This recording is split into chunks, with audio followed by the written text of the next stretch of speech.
It's Wednesday, and you all know what that means. It's time for another episode of the Life in the Movies podcast. I'm one of your co-hosts. My name is Ryan Cam. Thank you all so much for tuning in. This week, I can't believe I'm saying it, and I say that a lot, but it's the November preview episode, and November is coming in pretty heavy. I'm really looking forward to it. I love doing the preview episodes. And we'll also be talking about Daredevil Season 2, Episode 4. But first, I got to introduce my co-host, Jacob Martin. Jacob, how you doing, good sir? I'm doing good tonight. I'm excited to talk about the November preview. There's a lot of exciting movies coming out, a couple blockbusters, some Oscar contenders, even a few animated films I'm excited to check out as well. So it looks like it's going to be an exciting month. Can't wait to discuss some Daredevil. I think it's going to be all around another exciting episode. Yeah, and going through all the trailers for this month, without saying exactly what, but do you have any that are ones or zeros? Mm, I think no, there's nothing that low. I will say off the bat, the lowest trailer rating I gave was 1.5. Oh, well, that's not horrible. So I guess that really does speak to to this coming month. We are really spoiled for choice in certain areas, but we'll cross that bridge in just a minute. First, let's talk about some things that we've been watching lately. Why don't you go first there, Jacob? A couple movies. The There's a few movies I'd like to share. First off, I recently tackled two new Hitchcock films for the director project. When I say new movies, new in the project, that's weird saying it that way. The first one is a movie called Suspicion, which came out in 1941. The film stars Cary Grant and what would mark the director's first collaboration with Cary Grant, and he would later on star in movies like To Catch a Thief, Notorious, and North by Northwest, and also Joan Fontaine, who was also in Hitchcock's Rebecca. The two actors joined together in this movie. Joan Fontaine plays a woman who marries Cary Grant's character, who's kind of like this playboy, bad boy type character who's addicted to gambling, but he's also a charming guy. And she does have the hots for him, and they do get married. And it gets really crazy as the plot. There's a lot of sinister stuff that starts to happen in the background, and Joan Fontaine suspects that Cary Grant might be a serial killer. And this had all the makings of a great film. I mean, Cary Grant's a terrific actor. It sounded like he would have been playing against type, and I actually really welcome that, as you're used to seeing Cary Grant in likable, charming, good guy roles, and the fact that he might play a sinister character was very intriguing. Joan Fontaine was the only woman or the only person to win an Oscar for starring in a Hitchcock film, and she was really good in this movie. This is the film she won the Oscar. There's a couple good suspenseful sequences in there. If you haven't seen the movie, there's a scene involving a cup of milk. That's all I'll say without spoilers. That scene really gets you on edge because you don't know whether the milk has been drugged or poisoned or not. That's all I'll say there. But if you look at the production history, Hitchcock and the studio really clashed on this movie, and the studio didn't like the originally planned ending that Hitchcock wanted. They feared that was going to ruin Cary Grant's reputation. They thought he would not be a bankable actor if the original ending was there. So they forced the ending, and the twist that we got in the studio botched ending was terrible. Uh, it pretty much was one of those where the whole movie felt like a waste of time, and the movie was just aimless. Like, I did not like the forced reshot ending that this movie had.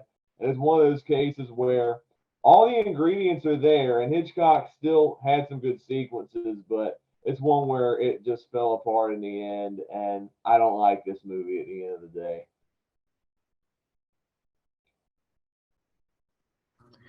It seems like Hitchcock is a bit more hit or miss than we seem to remember him being.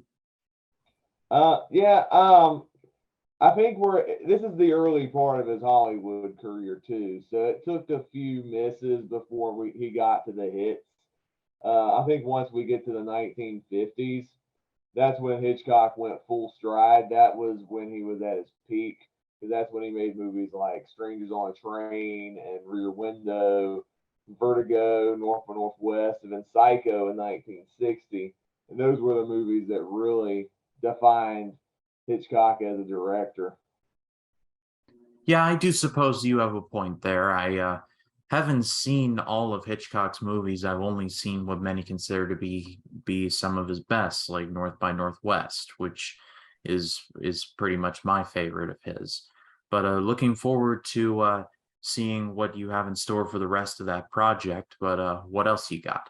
And continuing on with that, I watched his follow up, which was a movie called Saboteur, which was released in 1942. I don't know any of the actors in this film except one. The lead actress was named Priscilla Lane, and she played Cary Grant's wife in Arsenic and Old Lace, which is a hilarious dark comedy from Frank Capra, if you haven't seen it. But Saboteur follows a guy who is framed for the death of his best friend. And so he's on the run and he discovers a spy ring going on all throughout America. This is set during World War II. So this spy ring is obviously inspired by Nazis and fascism and stuff. And he ends up exposing the spy ring while trying to prove his innocence along the way. This movie I actually thought was pretty solid. It has some of the Hitchcock tropes that you come to expect, and this is one of those movies where you can see some of the tropes that inspired North by Northwest. You got a wronged man who's on the run. He does meet a woman, and they slowly fall in love along the way. And this movie does have a climax at a historic landmark. Although, unlike North by Northwest, which was set at Mount Rushmore, the finale of Saboteur is set at the Statue of Liberty. But it's still a very suspenseful sequence with a really great payoff at the end.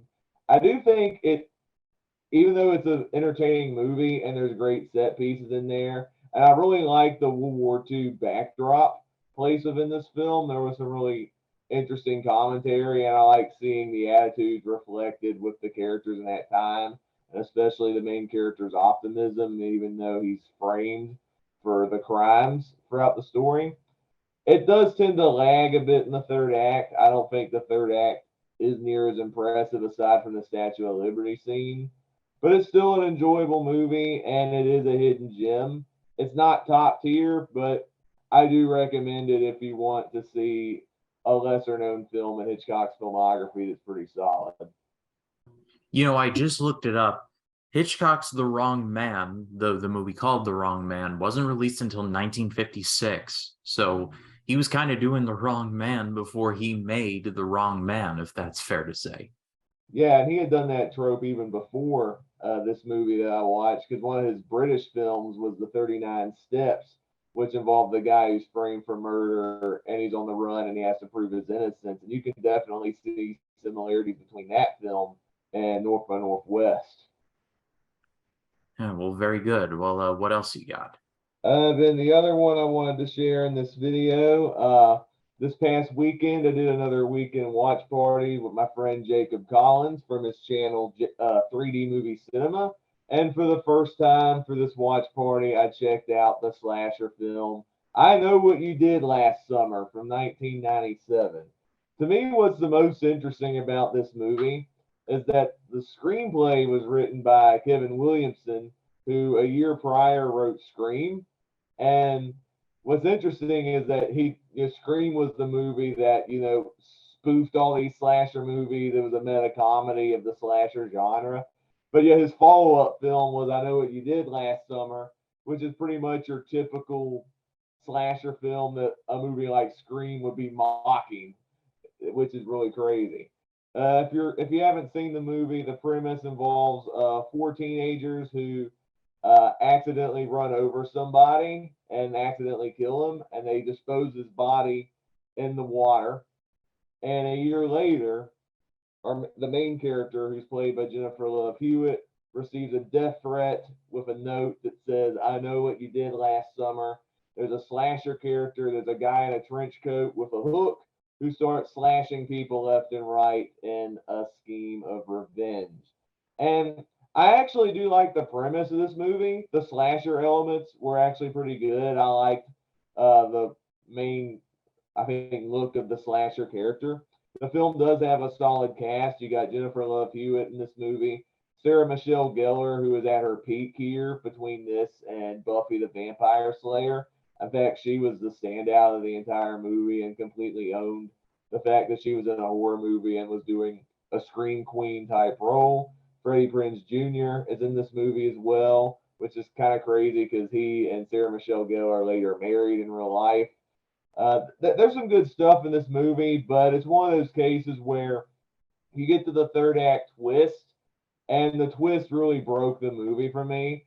They made it ridiculously convoluted, and the reveal of what was actually going on was very underwhelming. And that unfortunately hurt my enjoyment of the movie. And it's one of those where I think I like the idea, but it just didn't pay off in the end, unfortunately. Yeah, it's strange because Kevin Williamson in 1997 dropped I Know What You Did Last Summer and Scream 2. That was in the same year. Like, I Wow. believe I Know What You Did Last Summer was in July of 97 and Scream 2 was in like September, October. I would have to double check that.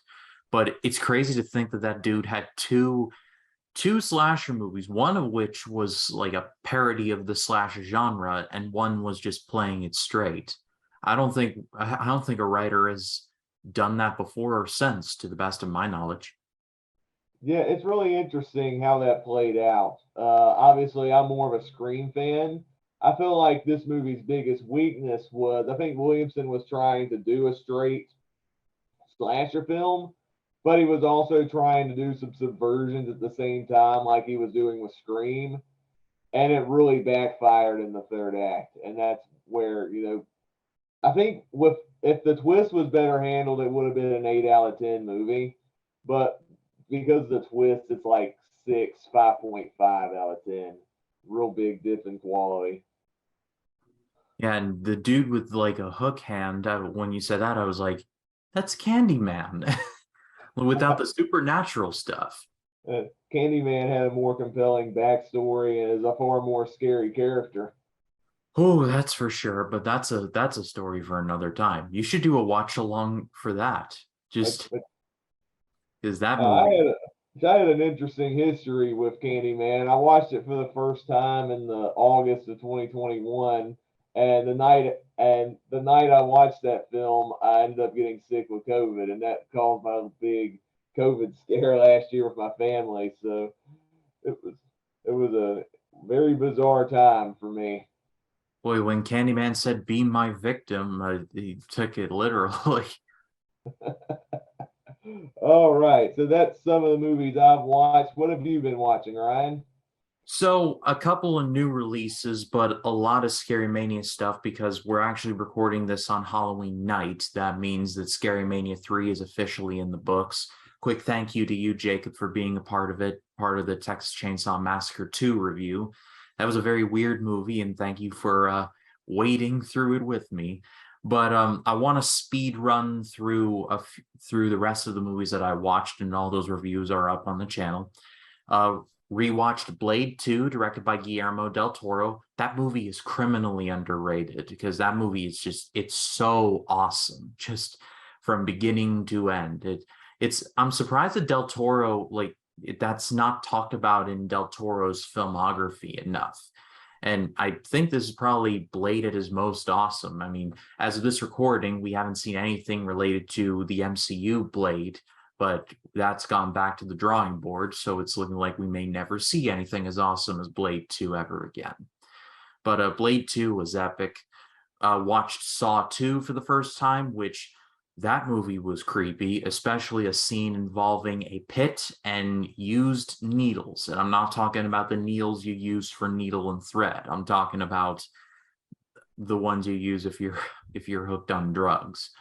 Watched The Ring 2 for the first time, which is a definite step down from the first American Ring, the one with Naomi Watts. Creepy moments. Sissy Spacek is in the movie, which I really was like, wow, they actually got Carrie for this. But yeah, definite step down.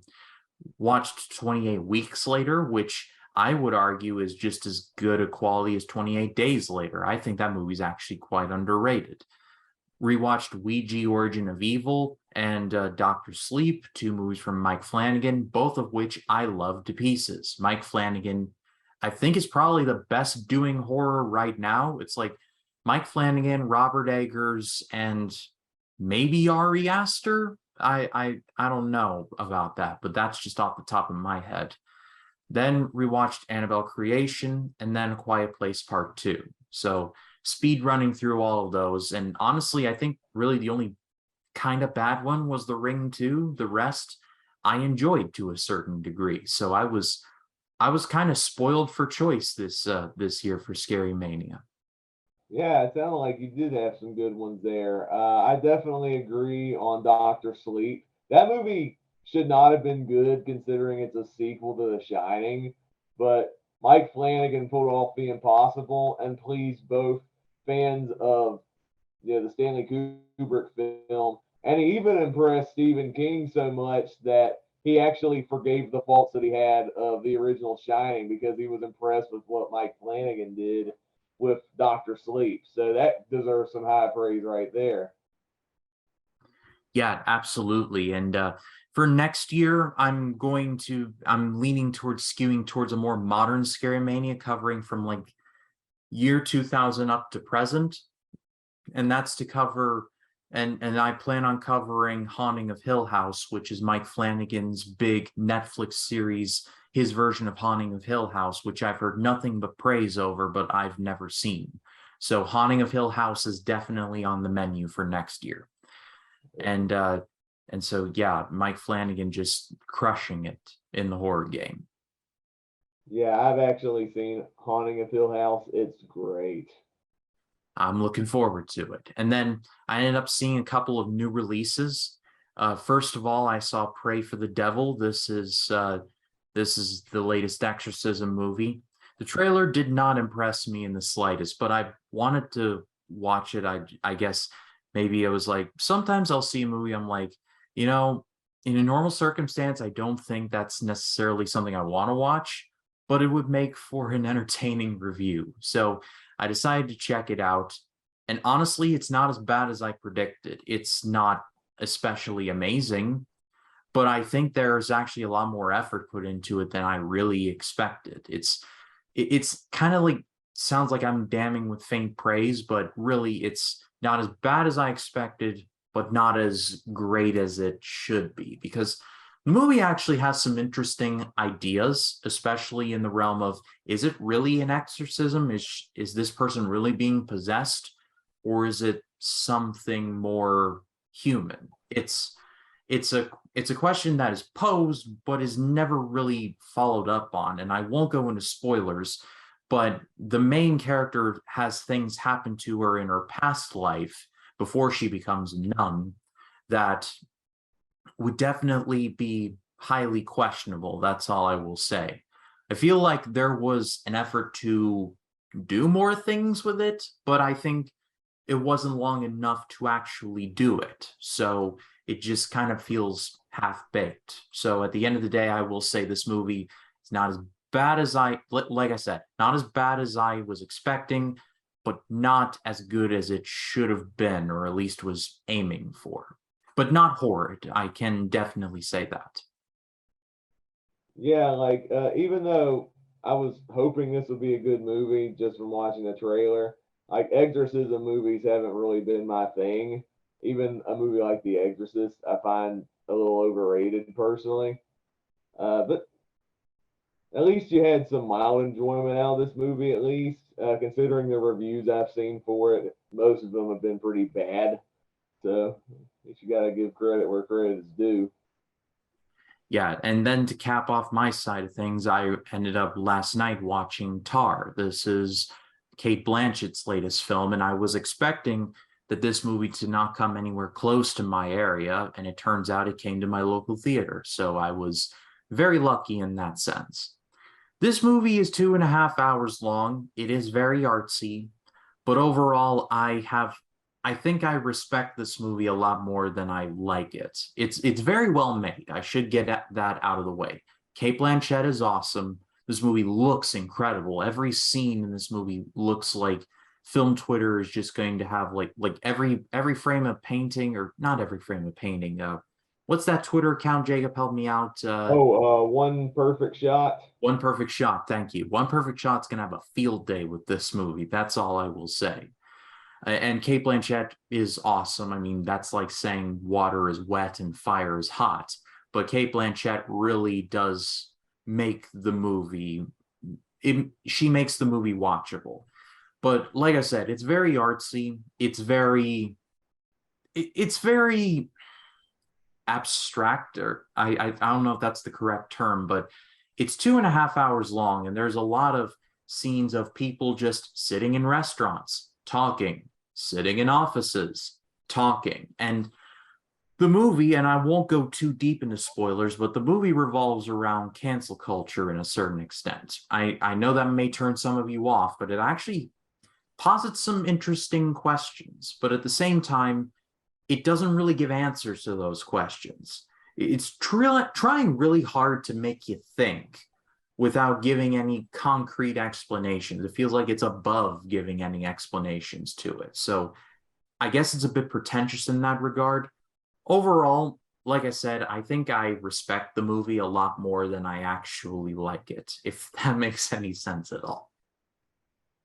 Yeah, like I didn't really like the trailer when we covered it in the October preview. I feel like the people that love the movie are those with an acquired taste and like those art house type movies. To me, it I think depends on the execution of them. The way you were describing it, it sounds like this movie's not going to be my cup of tea. Yeah, it's definitely not for everyone. It's one, like I said, it's very much like a tour de force, for lack of a better word. But I actually did think it did have its good moments, and like I said, respected it a lot more than I liked it. But anyway, what did you all watch this past week? Leave your thoughts in the comments. We'd love to read what you have to say. All right, Jacob, let's get into Daredevil season 2, episode 4. And I haven't watched this season in quite some time, and so it feels like I'm watching it all over again. And so just when I think, oh, it's not going to get any better than this, it turns out it can. So let me just read you all the synopsis. This episode is called Penny and Dime. Karen uncovers shocking facts about the Punisher, who finds himself hunted by a powerful force in Hell's Kitchen. Daredevil ponders his next moves. So, Jacob, what did you think of this episode? This episode I thought was really good overall. There's a lot of great elements in this episode. I like that we're seeing, I think, the after effects of the Punisher's vengeance. We have this Irish mob that's set up in this episode who really wants revenge after some of the Punisher's actions, and they're going to great lengths to go after this guy. They kidnap him at one point, and the methods of torture the lead guy does on the Punisher, I think it's some of the most brutal scenes I think I've seen in the show so far. I think even more so than Kingpin's car door decapitation in that one episode in season 1 for sure. There is some great action. I like seeing Daredevil and Punisher kind of sort of team up in the end. I like the banter that they had, but I think what made me love this episode actually is the one of the final scenes where Daredevil and Punisher are hanging out at the cemetery, and the Punisher has this quiet moment, and he reflects upon the last memory that he had with his daughter before she got killed, and John Bernthal, the delivery, the pain in his voice during that whole moment was absolutely heartbreaking. That even though you disagree with his motives that we've seen in the show so far, it makes you deeply sympathize with him in that scene. And it makes me, I think, really appreciate the character all the more. And I'm excited to see more development with the Punisher. So, if anything, this episode is worth watching just for the monologue at the very end. Yeah, like I said, John Bernthal crushes this. Like, he just takes every scene that he's in and he's like, You don't think I can do this better than my last scene, huh? All right, Yeah. bet. And he just knocks it out of the ballpark every time. There's not a bad scene with him in this entire show so far. Yeah, especially when you find out what the penny and dime title means, it is heartbreaking. Yeah, absolutely. And what were those Irish guys really thinking? Kidnapping the man's dog? Now, I'm no dog person, but I've learned from watching John Wick that you don't kidnap a man's dog. That's just something you just don't do. No, exactly. Like these people need to learn. Yeah, to paraphrase words from the great Jim Croce, you don't tug on Superman's cape, you don't spit in the wind, you don't hope a man's coming home Lone Ranger, and you don't take another man's dog. So, man, that's big mistake on the Irish part. But that scene where the Irish guy just drills a hole through the Punisher's foot, I was like, oh, Oh, ooh, no, no, no, no, no, that's not right at all. no. This show is so violent sometimes. It's like, holy crap. But what did you think? Because that was the iconic design, the Punisher design is in the show, and it's like an X-ray of Frank Castle's skull with the bullet hole like right here. Do you think that was a bit on the nose? I don't really think so. No, not really. I think they're trying to address the Punisher logo somehow, and I thought that was a neat way of doing it. I think it was about as good a usage of the logo without saying, "Hey, here's the dude's logo," without actually like outright saying it. But what did you think of the ending? It's like I think it's going to be a bit of a happy ending. Daredevil and Karen have that kiss in the rain, which is a beautiful moment, and then you see the goosebumps on her and the water, just such an immaculate looking shot. And then Daredevil goes home. He has himself a beer, thinking, oh, his night's over. But then he sees the knife, and who's on his couch but his old flame, Elektra. And let me just say, just this scene of Elektra sitting on a couch is far more epic than whatever that Elektra movie we got from Jennifer Garner was. No offense to Jennifer Garner. She is really good. Yeah, I never saw that Elektra movie, but I did see Jennifer Gardner interact with Ben Affleck in that movie, and they had no chemistry at all in that movie. It was pretty bad, and it really hurt, I think, what could have been an epic movie. I am intrigued to see what they're going to do with the character in this version.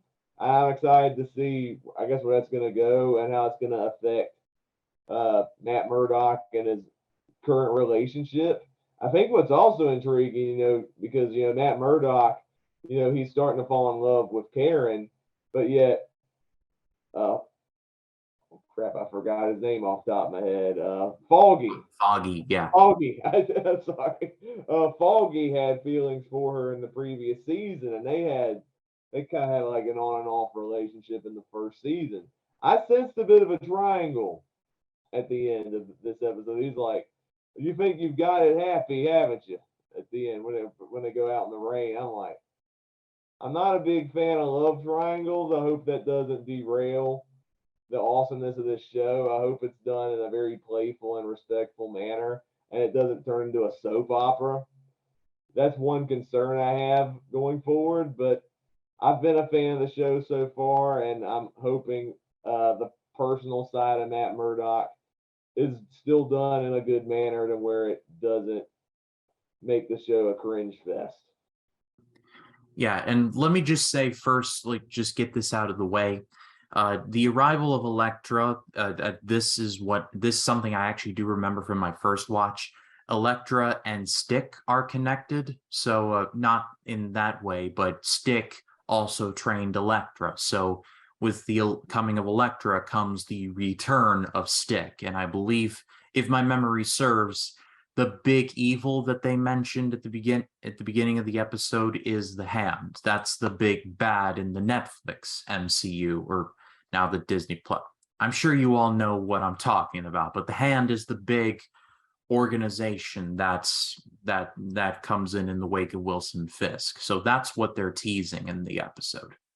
Hmm. Yeah, and I'm really excited to see Stick again because that episode in season one I thought was actually really good.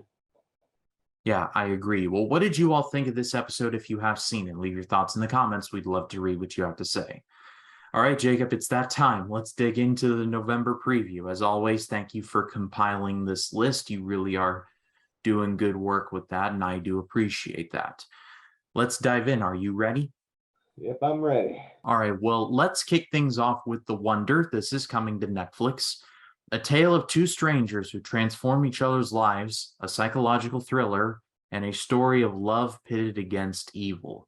Now, Jacob, if I had not read that title to you, would you have gleaned any of that at all from this trailer? No, just watching the trailer, it looked almost like a horror movie. You got Florence Pugh as a nurse. She's trying to take care of a sick girl, and you have like this like religious discussions about whether she's sane or not because she's been fasting for so long. They think it's a miracle from God, and Florence Pugh thinks they're crazy and she's really sick. And it's like a I don't know, it's like a psychological faith crisis or whatever it is. I'm hoping the trailer is not mismarketing anything because it looks very suspenseful. I'm really intrigued by the direction of the story, and Florence Pugh's a fantastic actress. She can carry just about any movie on her back. So I hope it's a good movie. I gave on the anticipation before you read the synopsis, I went 4 out of 5, mainly for Florence Pugh because I really like her as an actress. But between watching the trailer and the synopsis, it sounds like two different movies. It's weird. Yeah, absolutely. Because I've had to watch this trailer now twice. Once for the November December preview that I did with Rachel, and now for this. And I still don't know what the heck is going on in this thing. I'm gonna go 2, and those entire 2 points are going to Florence Pugh and Florence Pugh alone. But next up is Enola Holmes 2. This is another Netflix movie. Now a detective for hire, Enola Holmes takes on her first official case to find a missing girl as the sparks of a dangerous conspiracy ignite a mystery that requires the help of friends and Sherlock himself to unravel. So, Jacob, what did you think of this one? Yeah, I have seen the first Enola Holmes. I thought it was a decent enough mystery film. I thought Millie Bobby Brown was great, and you got Henry Cavill as Sherlock Holmes, which was a great casting choice. The story itself was a bit on the disposable side for me. It doesn't stand out compared to other stuff I've seen in the Sherlock Holmes lore, but I still thought it was a decent enough time, and it was worth watching, especially for the casting. The trailer, I'm hoping the story is improved this time in the sequel, and it looks like Henry Cavill is going to have a larger role compared to in the first movie, which was more of an extended cameo. So I'm hoping it's going to be a fun time. But just because I thought the first one was just decent at best, I'm only going to go 3.5 on it. Yeah, I'll go 3. I do like a lot of the elements in here. I have not seen the first Enola Holmes, so that is a factor on this. But without, I don't know if this is a spoiler to ask Jacob, but what's the Holmeses' relationship here? Are they like father daughter or nephew Uh, and niece, they're or siblings. uncle and niece, I should say? No, they're siblings, brother and sister. Interesting. I would have never pegged that, but that's all well and good. Well, next up is Causeway. This is coming to Apple TV Plus. A U.S. soldier suffers a traumatic brain injury while fighting in Afghanistan and struggles to adjust to life back home. So this is coming to Apple TV Plus. They are very particular about what they put on their service. And this movie is starring Jennifer Lawrence and Brian Tyree Henry. What'd you think of this one? Well, first off, it's good to see Jennifer Lawrence in a new movie because she kind of disappeared for a few years. I think the last big movie she was in was the very controversial Mother, which was such a weird movie in itself. But I guess she needed a break after being in that film. So it's good to see her in another movie because she's a fantastic actress. And I like Brian Tyree, excuse me, and I like Brian Tyree Henry as well. But to be honest, the trailer didn't really do much for me. It kind of looked like an Oscar bait movie when I was watching the trailer. Uh, it was one of those where I think I guess I'll just have to watch the movie and see if it's good before I make any real judgments just from the trailer.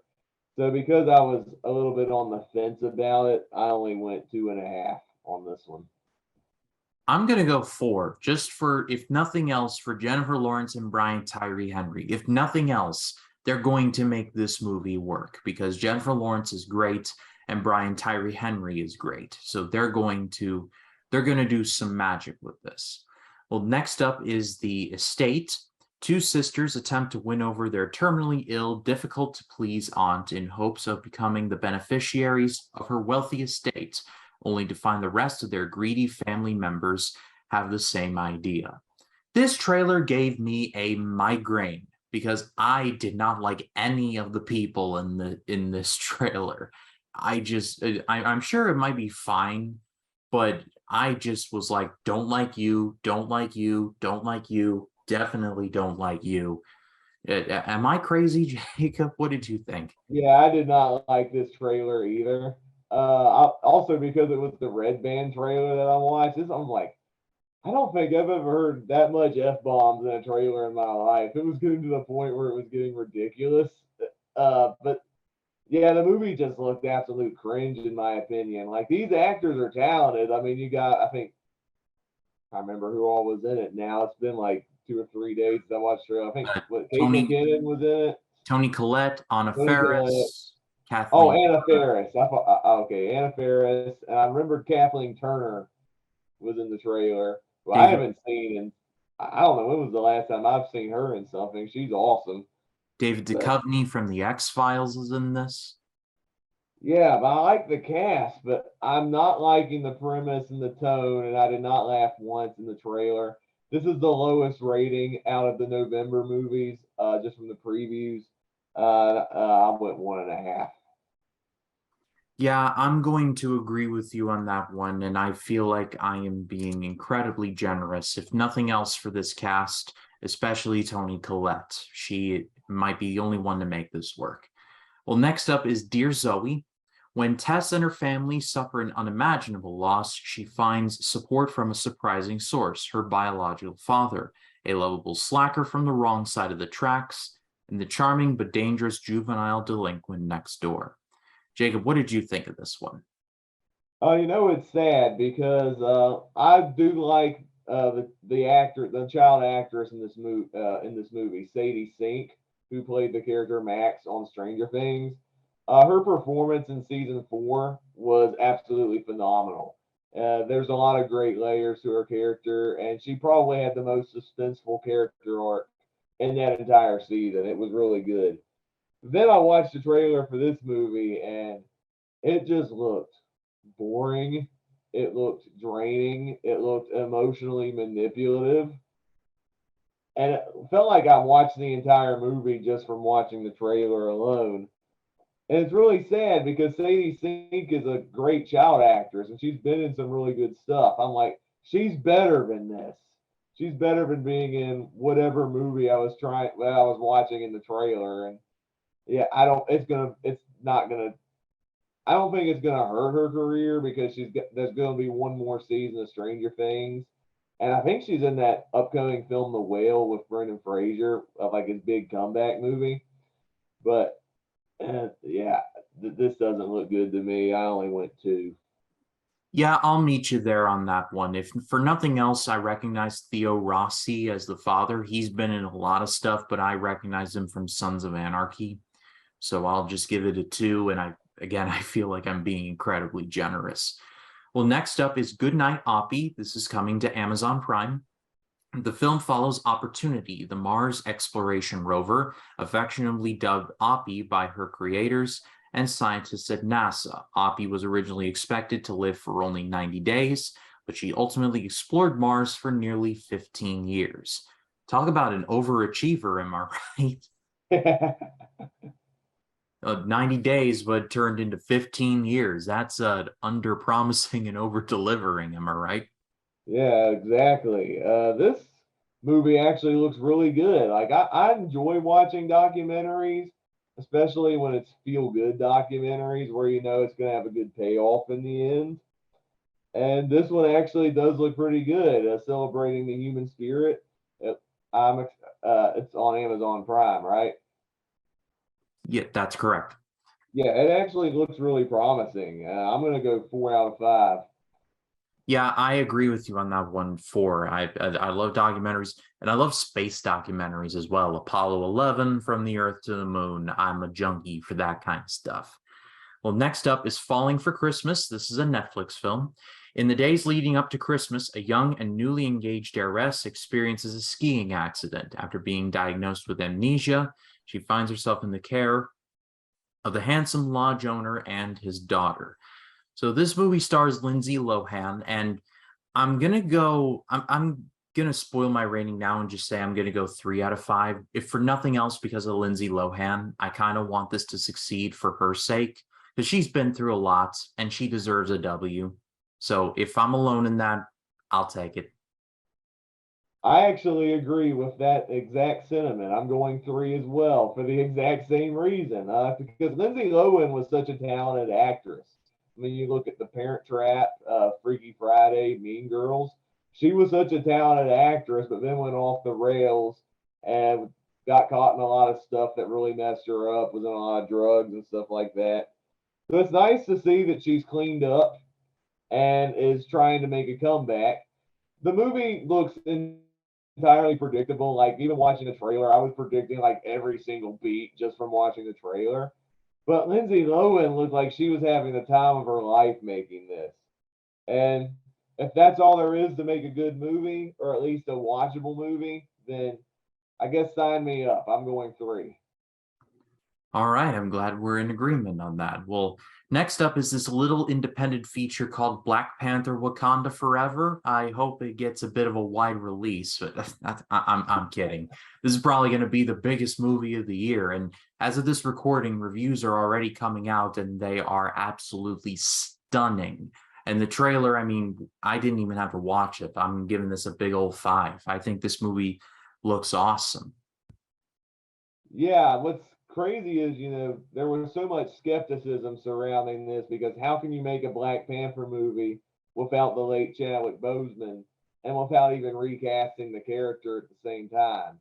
But it looks like Ryan Coogler achieved the impossible and made a movie to where not only does it honor what Chadwick Boseman brought, but also celebrates his legacy and a way of coping and healing from such a tragic loss.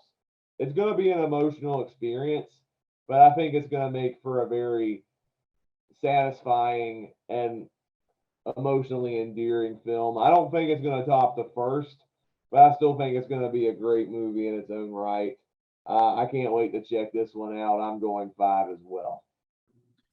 All right, well, next up is The Fablemans. This is Steven Spielberg's latest. Growing up in a post-World War II era Arizona, a young man named Sammy Fableman discovers a shattering family secret and explores how the power of films can help him see the truth. This got a lot of buzz coming out of the Toronto International Film Festival from those who saw it.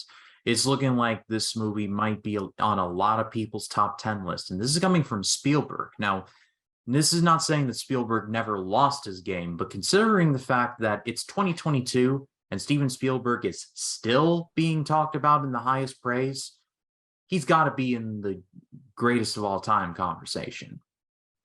Yeah, I definitely agree. I mean, need I say more? It's a Steven Spielberg movie. Of course, I'm excited to see The Fablemans, especially since it's loosely based on his childhood.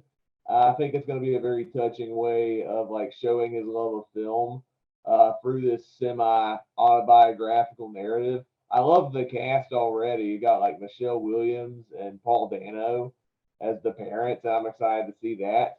I think it's going to be a very personal and inspiring movie to watch. That probably celebrates the best of Steven Spielberg. And I hope this movie turns out in all the best ways. I'm going to go 5 on this one as well. Yeah, me too. I'm going 5. And the movie also has Judd Hirsch in there as well. Shout out to him being Jeff Goldblum's dad in Independence Day. No, get off the floor before you catch a cold. I'm like, wait, run that by me again, Dad. And Judd Hirsch beat the aliens. That don't take it from me. That's what he did. All right. Well, next up is My Father's Dragon. This is a Netflix film. Elmer Elevator. Yeah, that is the character's name. Elmer I Elmer did not Elevator. know that was the kid's name. The poor kid. Well, being named after a brand of glue and a transportation device. Anyway, anyway, Elmer Elevator searches for a captive dragon on Wild Island and finds much more than he could have ever anticipated. So this is from the studio who produced movies like Secret of Kells and Song of the Sea. So when I was doing the preview with Rachel, she was all aglow at this movie because she loves Cartoon Saloon. But Jacob, what did you think of this one? So I haven't seen that many movies from Cartoon Saloon. I looked up their filmography. The only one I've seen is Secret of Kills, which was their first movie. That movie was all right. I wasn't blown away by it. I love the animation, but the story I think needed a bit more work. But I've heard their other movies got better. This movie, just from the trailer, looks beautiful. Like I think Cartoon Saloon is like one of the I think rare animated studios today, just from seeing what all they've made, that still embrace some form of 2D animation. And it's good to see that that's still being embraced from the studio. And the fact that Netflix was happy to pick it up, I think this could be another like best animated feature Oscar contender. I am really excited to see this one just for the animation style alone. And I'm going to go 4.5. Yeah, I'll meet you there on that one. And considering Bob Chapek's secret hatred of animation for some god awful reason, we're going to need as many of these studios to pop up as possible because to rise up to the challenge. But that's another podcast for another time. Anyway, next up is Spirited. This is coming to Apple TV Plus, a musical version of Charles Dickens' story of a miserly misanthrope who is taken on a magical journey. So this is from the same team who brought us movies such as Instant Family, That's My Boy, and Daddy's Home Too. So with that in mind, Jacob, what did you think of this? That's a bizarre mix of movies to do a version of A Christmas Carol. I mean, I like Ryan Reynolds and Will Ferrell. It sounds like they'd be a good team up, but we've had so many versions of A Christmas Carol now that it's going to be hard for this one to stand out. It looks like this is going to be a musical, and I saw that this was going to be in a different perspective, more so on the ghost perspective than Scrooge, which is a weird choice. I don't know if I'm fully on board with that or not, but we'll see. I'll give it a chance. Because of that, and I'm a fan of the story, I'm gonna go 3. Yeah, and I promise I'm not just parroting Jacob. I will go 3 on that one as well.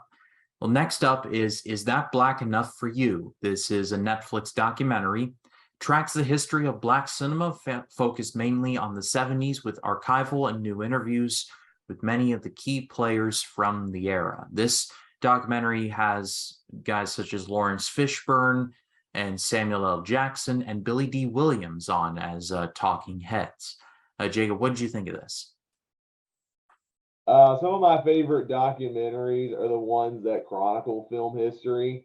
So this was an easy 5 for me. I am really excited to see this exploration of this era of cinema with some of the legendary black actors over the years. Watching the trailer put a massive grin on my face. I'm excited to dive into this one. Yeah, I'll go 5 on this one too. I thought this looked endlessly fascinating. It might be my summer of soul for this here. Just a documentary that I know plans on seeing, but just hits me completely from behind, but in the best way possible. Well, next up is Paradise City.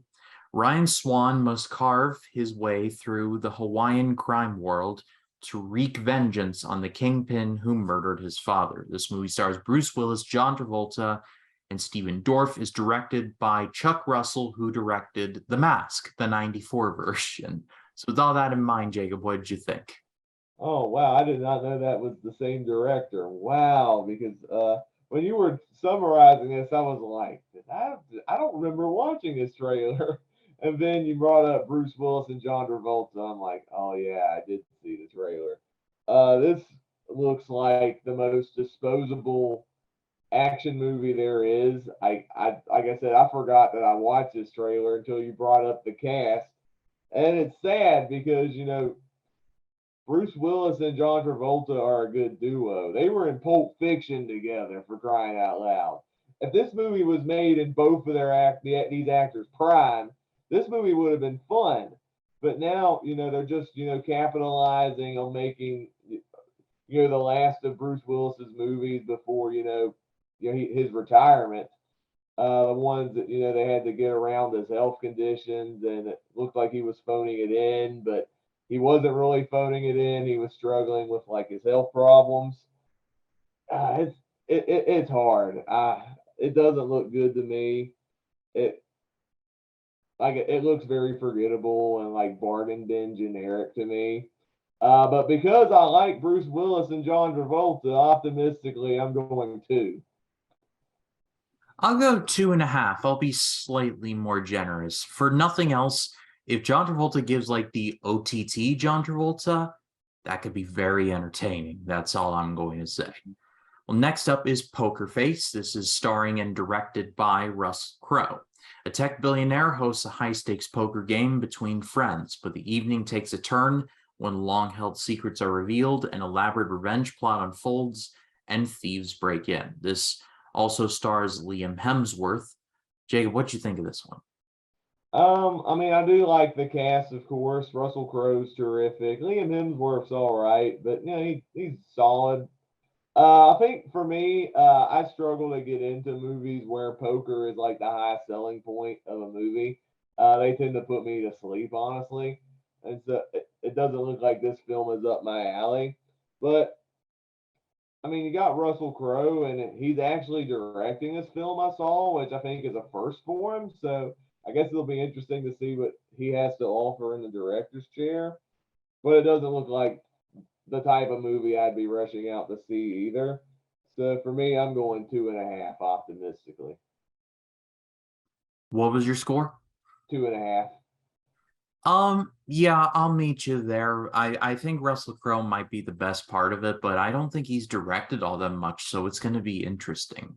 Yeah, I think I saw this was the first time he's directed something. Yeah, so it'll be interesting. But next up is A Christmas Story Christmas. This is coming to HBO Max. Follows Ralphie, now adult, who returns to the house on Cleveland Street to give his kids a magical Christmas like the one he had as a child, reconnecting with childhood friends and reconciling the passing of his old man. So I love the first Christmas Story. I think it is a stone cold classic, but every time they've gone back to these characters, it has just been terrible. There's this one where it's like a summer vacation. Like, I don't know. It was weird. I didn't see it, but I just learned it from a Hats Off Entertainment video.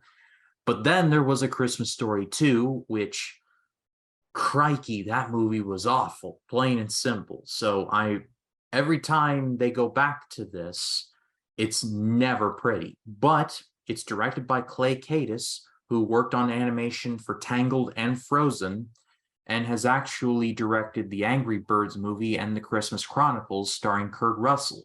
So not the worst track record, but not the best either. So I'm chalking it up to cautious optimism. Well, first off, if you haven't seen the Christmas Chronicles, that movie is low key awesome. Kurt Russell as Santa Claus is one of my personal favorite actors to don the character in recent years. But this movie, as much as I love the original Christmas Story, I am very skeptical on this project. The trailer obviously didn't do much because all we've had so far is a teaser trailer. I wish we had a full trailer so I could have more honest thoughts on this. But I mean, you got Peter Billingsley back as adult Ralphie. He must have seen something in the script to want to reprise his role. I'm kind of optimistic on this, but at the same time, it could really crash and burn as well. So I'll be in the middle. I'll go 3. I'm going to go 3.5. Like I said, cautious optimism, but leaning more towards optimism, if for nothing else. Well, next up is Christmas with You. I believe this is a Netflix film. Follows a pop star who's got a career burnout and escapes to a small town where she finds not only inspiration, but a shot of love. We were talking about Freddie Prinze Jr. earlier, and he is in this, as well as Amy Garcia and Grace Dumdaw. I hope I'm saying the name right. Jacob, what did you think of this? Yeah, this one did not do it for me at all. This looks like the kind of like Hallmark Christmas movie that my mom would watch every year, and I just roll my eyes and watch it, or roll my eyes and see the nonsense that's on display. I like Freddie Prinze Jr. He's a good actor. Shout out to his role as Kanan on Star Wars Rebels. Fantastic character and voice performance, but come on, man, you could do better movies than this. This does not look like the movie that you should be in. Like, do a Christmas rom com with your wife, Sarah Michelle Gellar. That would be more fun to watch. This doesn't look good to me. I'm going two. Yeah, I'll go two as well, and I think I'm being generous because, yeah, Freddie Prinze Jr. is awesome. Let's just leave it at that. Well, next up is Disenchanted. This is coming to Disney Plus. 10 years after her happily ever after, Giselle questions her happiness, inadvertently turning the lives of those in the real world and Andalasia upside down in the process. Now, the first Enchanted movie, I didn't think it was perfect, but I still thought it was a lot of fun, and it was very funny, and I thought it did a pretty good job kind of doing some jabs at the whole Disney princess formula. But keep in mind that Enchanted was meta. I'm sick to the back teeth of meta things in media nowadays, especially with She-Hulk earlier in the year. But I'm going to go three on this one. Since I like the first Enchanted, I'm going to give this one a chance. Yeah, I agree. Like, Enchanted has never been one of my absolute favorite Disney movies, but I've always enjoyed the attempt. The cast is great. The songs from Alan Menken were fantastic. I didn't fully love the execution, but I still enjoyed the admiration of it. And this sequel looks fun as well. It looks like it's going into some places that I think look really creative. I think if you're doing a sequel that takes place years later, it looks like Amy Adams is going to have the time of her life once again. And I've also heard, correct me if I'm wrong, I've heard Adina Menzel, who was robbed of a song in the first movie. Apparently, she's singing in the sequel. So, major props if she actually does sing in the sequel. I'm gonna go four because I'm a fan of musicals, and I hope this one actually lives up to the hype. But we'll see. Hopefully, it's not Hocus Pocus 2, where it's just boring and uninspiring. I hope this one actually does something interesting. I'm going to go slightly under at 3.5, but that's only because it's a meta thing, and I'm just like, please stop with the meta crap. But with hope that that Disenchanted is actually good. And shout out to Enchanted.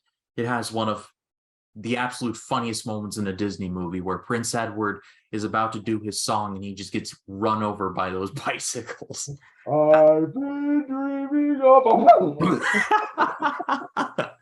It's such a fantastic scene.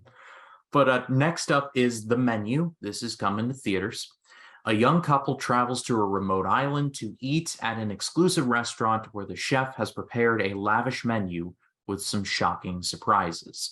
This is directed by Mark Mylod, who has had more of an experience in TV. He's directed episodes of Succession and Game of Thrones.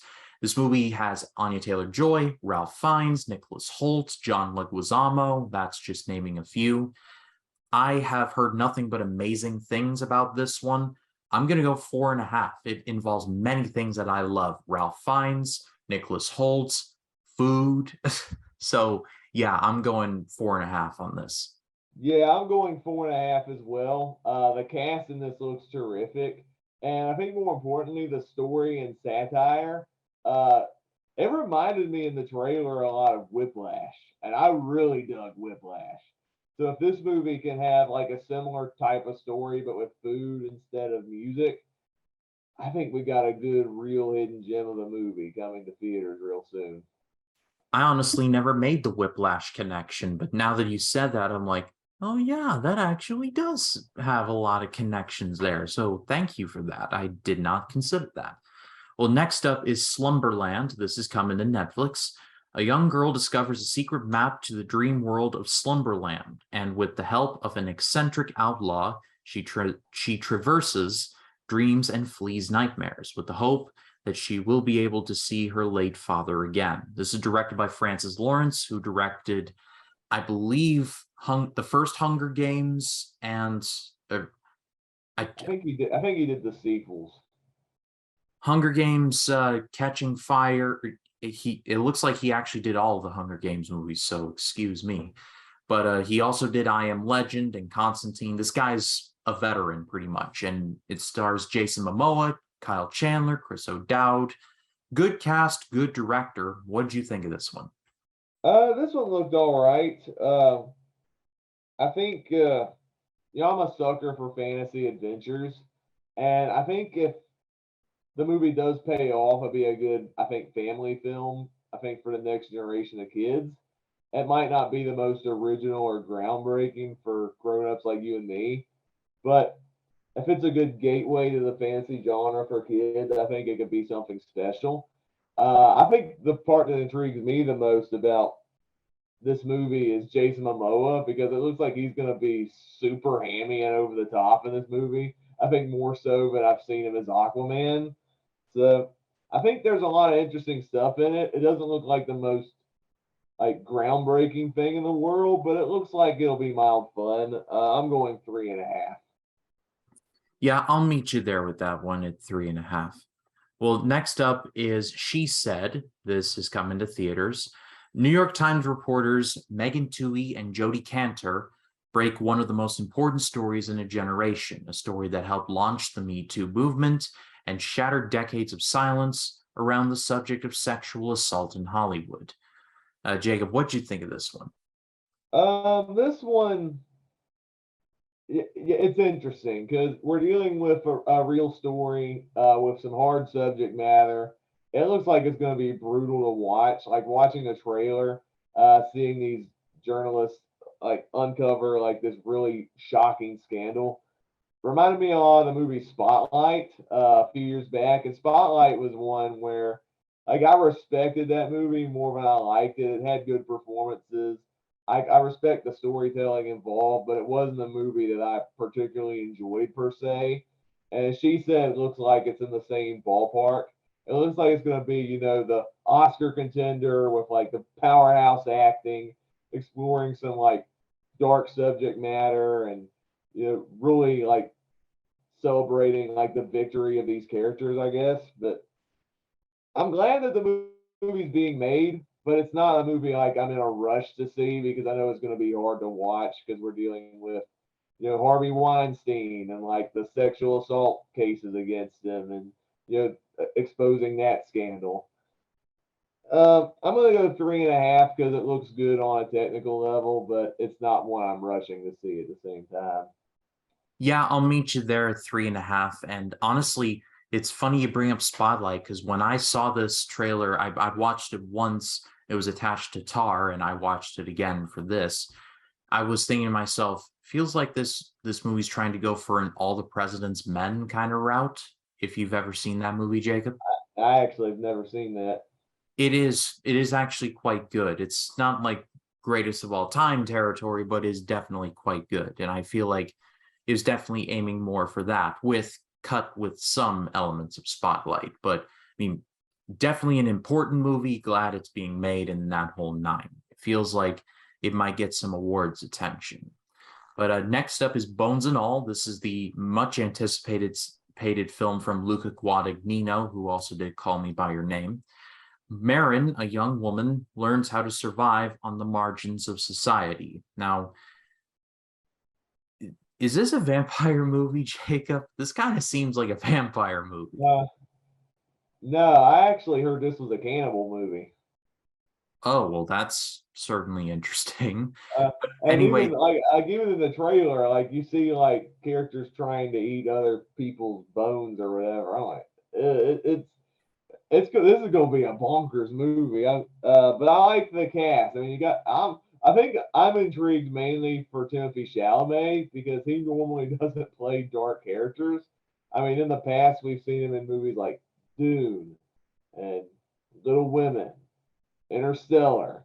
He's usually a nice kid, a likable character, charming lead. But here he's going to be a dark, twisted cannibal. I'm kind of intrigued on that alone. I'm curious how that's going to work. I don't think I've seen any of this director's other works, but I'm intrigued on this one. I'm gonna go 4. Yeah, I'm gonna go with you on that, and I'll say 4. I mean, at least, like I said, cast looks great. Timothy Chalamet, Chloe Sevigny. I probably butchered that, and I apologize. I believe I saw Mark Rylance in there, which he's Oh always yeah. good in everything. So it will, at the very least, be a very well acted movie. Next up is The Inspection. A young gay black man rejected by his mother and with few options for his future decides to join the Marines, doing whatever it takes to succeed in a system that would cast him aside. I've seen this trailer attached to a couple things I've seen in theaters. This is going to be directed by Elegance Bratton and starring Jeremy Pope and Gabrielle Union, excuse me. Jacob, what did you think of this one? This story looked really interesting. I was really intrigued by where the story was gonna go. I don't think it would be like top tier movie of the year, but I think the story was intriguing enough. It looked like the acting was going to be terrific, and with all that said, I'm going to go 4. Yeah, I'll go 4 on this one too. I mean, it's A24, so that's immediately going to pique my interest. But Mhm. I've like I said, I've seen this trailer now a handful of times, and every time I see it, I'm like, okay, this looks interesting. So I'm thinking this might be aiming for awards attention, and A24 definitely looks like it's going to be going for that. Well, next up is The People We Hate at the Wedding, and family tensions ramp up among siblings in the week leading up to their half sister's wedding in the country. This is coming to Amazon Prime. Stars Allison Janney and Kristen Bell, among others. I hated this trailer. I hated the people in it. Feel like this and The Estate should be a weird double feature. Jacob, what say you? Yeah, I was thinking the exact same thing. This one didn't look near as cringe as the estate was, probably because it didn't have a red band trailer, but it still did not look good either. I didn't laugh once. It didn't look that funny or appealing. I like Kristen Bell. I like Allison Janney, but I'm not sold on this one. I'm going 2. I'm going to go 1.5. I just did not like this trailer at all. It could be good, but I just turned me off. Well, next up is Strange World. It appears that this is going to be dropping on Thanksgiving Day. The legendary Clades are a family of explorers whose differences threaten to topple their latest and most crucial mission. Might as well enjoy the movies like this while we can, because Chapek is looking to destroy these types of animated movies because they think they're not for adults, which whatever. But what did you think of this one, Jacob? Well, Mr. Bob aside, I am still really excited to see this movie. I mean, it's a new Disney animation film, history of excellent animated movies for years now. I really love the visuals just from watching the trailer, like seeing like this. I think almost like Journey to the Center of the Earth, Jules Verne type adventure. Very much sci-fi heavy, a little bit of fantasy in there. The generational story looks very intriguing too, with the father, grandfather, the son. Looks really intriguing. I like the voice cast already. You got people like Gabriel Union, who we brought up in another movie. Lucy Liu is in the voice cast, along with Jake Gyllenhaal and Dennis Quaid. So it's got some good talent in there. I don't think it's gonna be like top tier Disney, but I'm still excited to see it because of like the Disney animation factor alone. And I'm gonna go 4.5. Yeah, this movie looks absolutely stunning. I'm going 4.5 on this one as well. And besides, it's got Jake Gyllenhaal in it, and that is never, ever ever a bad thing, like not even close. Next up is Glass Onion, a Knives Out mystery. This is coming to theaters for 1 week, Thanksgiving week, and then going to Netflix in December. Famed Southern detective Benoit Blanc travels to Greece for his latest case. This movie sees the return of Benoit Blanc, played by Daniel Craig, but it's also got Ed Norton, Kate Hudson, Dave Bautista, Janelle Monáe, Catherine Hahn, Leslie Odom Jr. This movie is stacked, and it sees the return of Rian Johnson as writer and director. Jacob, what did you think? Well, if you know me, Knives Out was my favorite movie of 2019. I loved everything about that movie. Rian Johnson completely reinvigorated the mystery genre, flipped it on its head with a really wild, crazy, bonkers script. I love the cast in this movie, especially Daniel Craig as Benoit Blanc. What I really respect is he's doing the Agatha Christie route, and with this sequel, he's still doing Benoit Blanc, but doing a new cast, a new mystery, which I think is really smart because repeating the same characters and the same situations would get old and repetitive. And I am really excited to see what Rian Johnson and Daniel Craig have up their sleeves. And I'm excited for this cast too, especially when you got Ed Norton, Dave Bautista, and Catherine Hahn in the mix, along with Leslie Odom Jr. Because I love the first one so much, it's getting an easy 5 for me. I wasn't a big fan of the first one. There was just a twist in there that I just kind of killed the movie for me, but the cast was exceptional. I'm going to go 4.5 on this one. I will be seeing it on Thanksgiving. There is a theater close to me that is actually going to be playing it that weekend, and so I'm going to make it a mission to go and see it. So there that is. Next up is Devotion. A pair of U.S. Navy fighter pilots risk their lives during the Korean War and become some of the Navy's most celebrated wingmen. Jacob, what'd you think of this one? It's kind of funny. This movie has Glenn Powell in it, and earlier this year he was in Top Gun Maverick, and in both movies he's a wingman. So this is like the real life Top Gun almost in a war setting. Yeah, absolutely. There's like Glenn Powell is going to be typecast as wingman for the rest of his career. But all jokes aside, this movie actually looks pretty good. It's got, I think, Glenn Powell and Jonathan Majors soon to be having a killer year in 2023 with Creed 3 and Ant-Man coming soon. I'm excited to see him continue to grow as an actor. This story looks really intriguing, and I am a sucker for war movies, especially ones with a feel-good story in there, without shying away from the dark aspects of war, but celebrating the heroism. This movie looks, I don't think it's going to be like one of the best in the genre, but it looks like it's going to be a good, I think, popcorn time, I guess. Whatever you want to say, it's a weird, I think, way of saying it because it's a war movie. But it looks really good. I'm excited to check this one out. I'm going to go 4. Yeah, I'm going 4 as well, pretty much for all the reasons you just said. I love war movies. I love Glenn Powell, Jonathan Majors. Like I said, I think 2023 is going to be his year, but he's going to start early in November of this year. Well, next up is Nanny. This is coming to Amazon. Immigrant nanny Aisha, piecing together a new life in New York City while caring for the child of an Upper East Side family, is forced to confront a concealed truth that threatens to shatter her precarious American dream. Jacob, what do you think of this one? The story was intriguing, but it's one of those movies where we're talking about so many movies in this preview. I think if it was released in any other month, it would be something I'd be intrigued to check out. But because you got so many other stacked movies, this is going to get lost in the shuffle. I'm not in a real rush to see this one, unfortunately. I have nothing against the cast, and I have nothing against the trailer, but this nothing in this trailer really stood out to me. And because of that, I'm only going to go 3.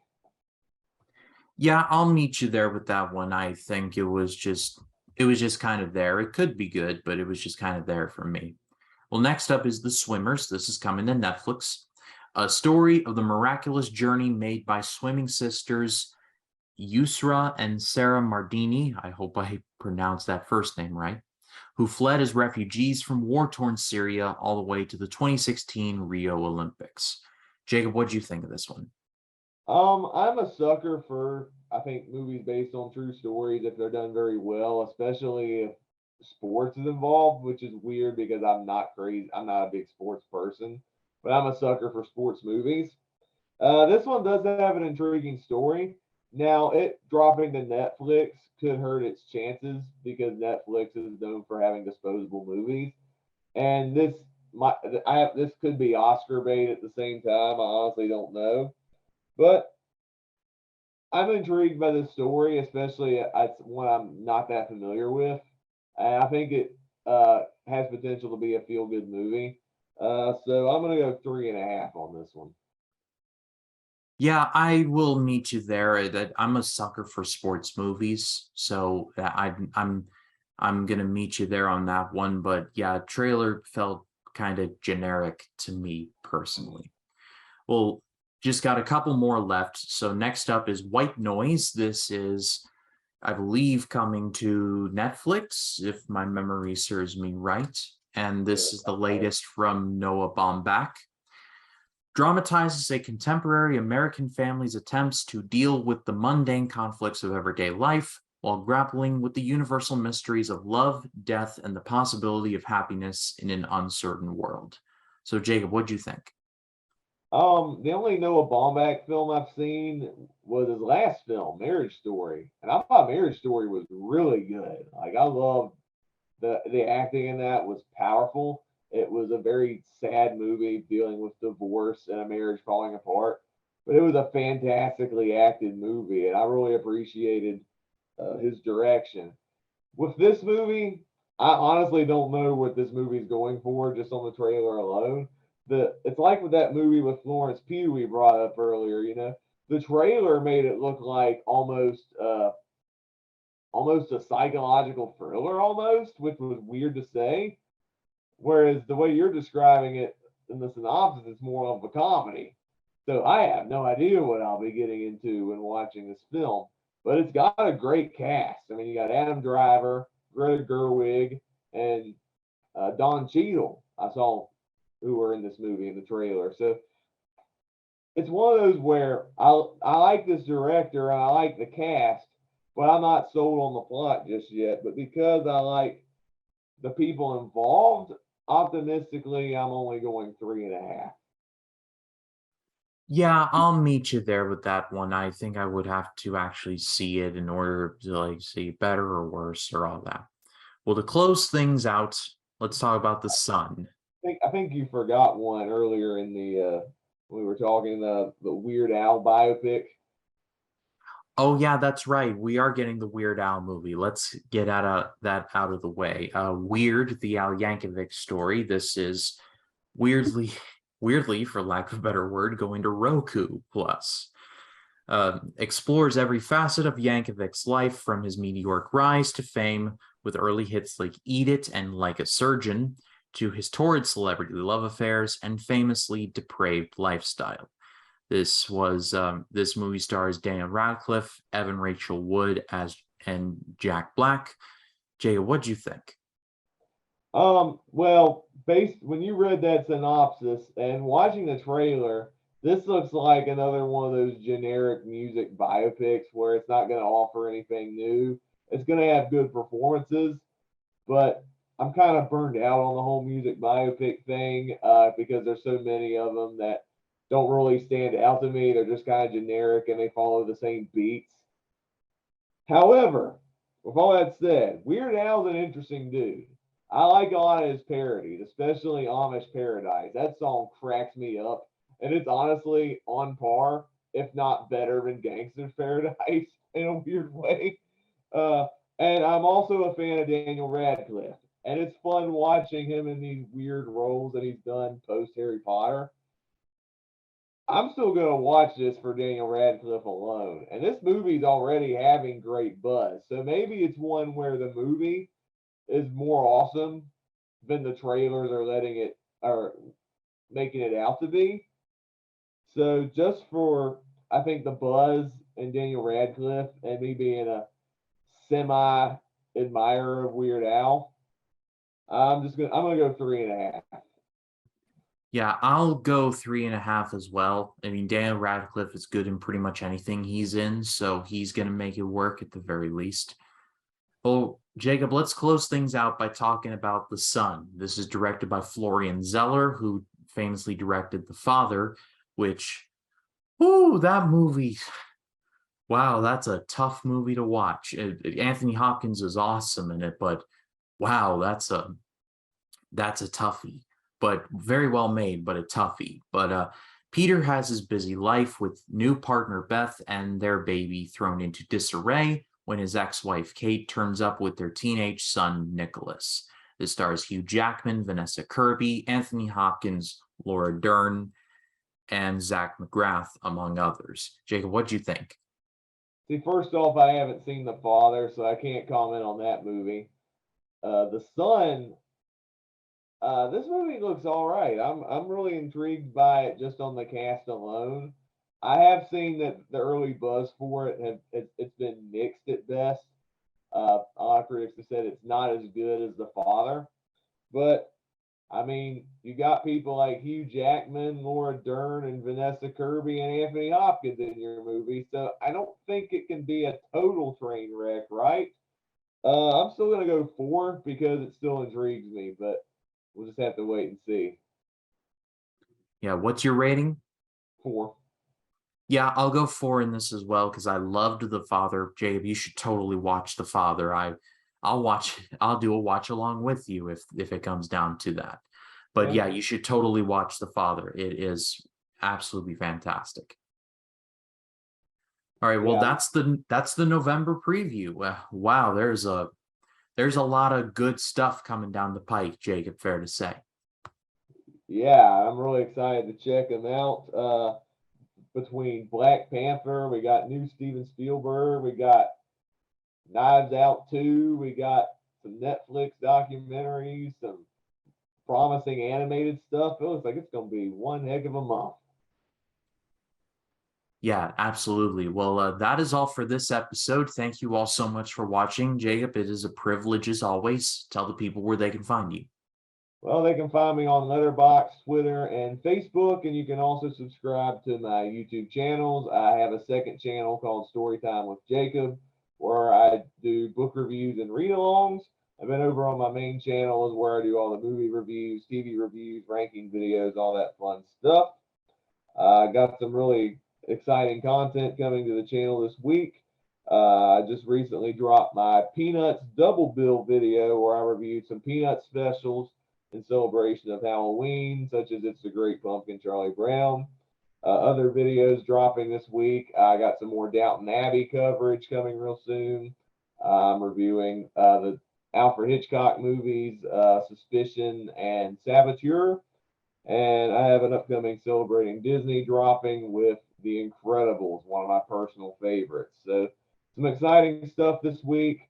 And of course, if you missed my replay, if you missed my live stream, I just did a watch along with Jacob Collins from his channel 3D Movie Cinema, where I checked out I Know What You Did Last Summer for the first time, and that was a lot of fun. And then also last week, we Ryan and I recently did a live collab on 2001: A Space Odyssey, which was a good conversation from somebody who is kind of lukewarm on the movie versus Ryan, who has it in like his top 4 favorite movies of all time. So that was a fun little conversation there. Yeah, definitely go give Jacob a subscribe. The links to both of his channels will be in the description. Go give him a follow there. And then as far as this channel goes, like I said, Scary Mania is officially in the books as of this recording. Thank you all so much for watching. If you watched one video or all of the videos or something in between, thank you all from the bottom of my heart. It was a labor of love, but love is the operative word in that. I will be returning to regular movie content now that Scary Mania 3 is in the books. After today, I will be uploading a cinema catch-up video where I'm going to be talking about Tor and Pray for the Devil, as well as some other things that I missed in the month of October. That's going to be dropping this coming Thursday. Then on Saturday, I'm going to be reviewing I believe I'm going to be reviewing Weird Al. I'm going to try and hunt that movie down. And then this coming Sunday, I'll be returning to Sunday videos with my video on The Truman Show and how it is better than you remember. So do definitely check all of that out. But thank you all so much for watching. Once again, for Jacob Martin, my name is Ryan Cam. We'll see you in the next one. Take care.